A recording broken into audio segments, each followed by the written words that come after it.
Imagine this for a moment. You are standing in the heart of Rome, and the year 117 AD around you, a city of 1 million souls, roads stretching for thousands of kilometers, linking 3 continents, a mighty army of 500,000 soldiers, and an empire ruling over 50 million people. And yet, just 359 years later, it was all gone. In 476 AD, a 12-year-old boy named Romulus Augustulus sat trembling on the imperial throne.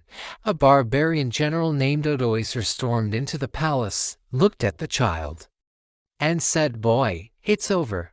The game is finished." So how did the greatest empire in history collapse? Today, we uncover a story of betrayal, blood, greed, and downfall, the beginning of the end. Our story begins on a cold winter day in 376 AD.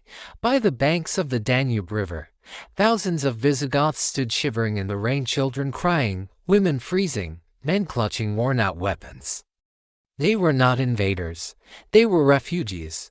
Behind them thundered a storm of destruction, Attila and the Huns, sweeping across Europe like the Black Death. With nowhere else to go, the Goths turned to their old enemies, the Romans, for help. Emperor Valens looked at them and told his advisors, "These men can serve as soldiers rather than enemies.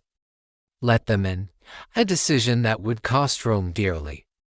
Roman officials, corrupt and greedy, exploited the refugees, selling them rotten food at outrageous prices, enslaving their children, and humiliating them at every turn.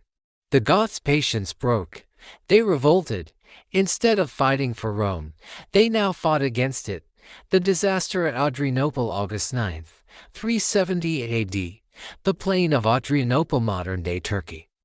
Emperor Valens stood proudly at the head of 60,000 Roman soldiers, disciplined, armored from head to toe, heirs of 8 centuries of military supremacy. Facing them was Fritigern, leader of the Visigoths, commanding warriors burning with anger and vengeance. The battle began with confidence on the Roman side, until, from behind the hills, Gothic cavalry stormed forth like a hurricane. In minutes, the Roman army dissolved into chaos. Soldiers fell like autumn leaves. The cries of the dying filled the skies. Valens himself disappeared in the slaughter. His body was never found. Some say the Goths burned him alive in a hut. No one knows for certain. By sunset, 20,000 Roman soldiers were dead. But worse than the losses, Rome's invincible legend was shattered.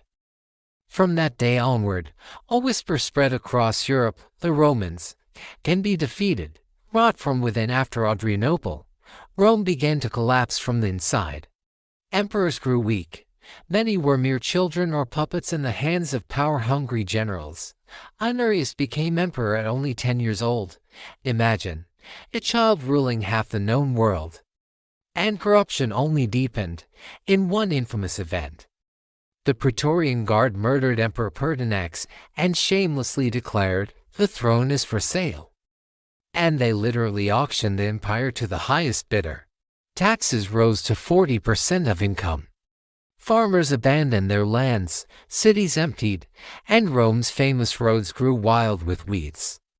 In Gaul, peasants rebelled and formed their own so-called Empire of the Pagode, refusing to pay Roman taxes. The empire that once ruled the world could not control its own farmers. Barbarians at the gates while Rome bled from within, wolves gathered at its borders. Alaric, king of the Visigoths, asked himself, "Why serve as a mercenary for Rome when I can be a king?" And for 10 AD, he surrounded the eternal city itself. Rome, conquered for 800 years, now faced a barbarian siege. At first, the Senate refused to surrender. "We are Rome," they boasted. Alaric laughed and replied, "Thicker the grass, the easier it is to cut." A traitor named Priscus opened the gates, and Alaric's warriors flooded the city. For 3 days, Rome was plundered, its gold, silver, treasures, even the bronze doors of its temples. More than the material loss, the unthinkable had happened. Rome itself was violated. The scourge of God, but Alaric was nothing compared to the storm that followed Attila the Hun. Known as the scourge of God, Attila was a force of nature, short, sharp-eyed, with a voice that chilled the blood. He forged a nomadic empire stretching from China to France. His armies moved like a whirlwind, appearing from nowhere, destroying everything, and vanishing into the steppe. Rome was so terrified that it paid him a tribute of 2,000 pounds of gold each year. Rome, the conqueror of nations, reduced to paying protection money. In 451 AD, Attila invaded Gaul with 500,000 warriors. In desperation, the Romans allied with their old enemies, the Visigoths. At the Battle of the Catalaunian Plains, the blood of thousands stained the earth. Attila was stopped, for the first and only time.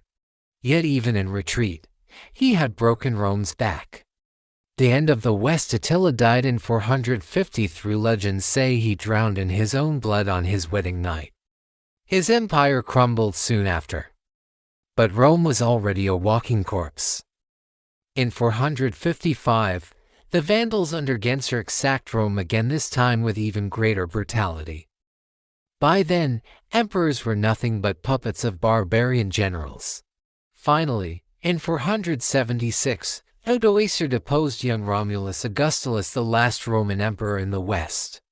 He sent the imperial crown to Constantinople with a chilling message: the West needs no emperor. And thus, after 1,229 years, the story of Rome had ended. The lessons of Rome. But this is more than a story of ruins. Rome teaches us timeless lessons. No power lasts forever. Arrogance destroys, humility saves. Corruption within is deadlier than enemies without. Rome fell not only to barbarians, but because it lost its soul. When justice disappears, empires collapse. And when the army serves ambition rather than duty, the end is near. Rome fell. But it never truly died. Its laws shape our world. Its language fathered Europe's tongues. Its architecture still inspires all. Perhaps the final lesson is this: true greatness is not in how long you last, but in how deeply you shape the future. So, my friends, if you enjoyed this story, don't forget to like, subscribe, and share. And tell us in the comments, which empire's story should we tell next? History is full of unforgettable tales, and we're here to bring them to life.